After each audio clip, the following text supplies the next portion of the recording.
IPL 2026లో Delhi Capitals మరో విజయాన్ని నమోదు చేసుకుంది.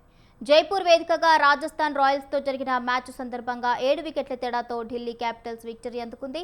226 పరుగుల టార్గెట్ను మరో 5 బంతులు మిగిలి ఉండగానే ఢిల్లీ క్యాపిటల్స్ ఛేదించింది.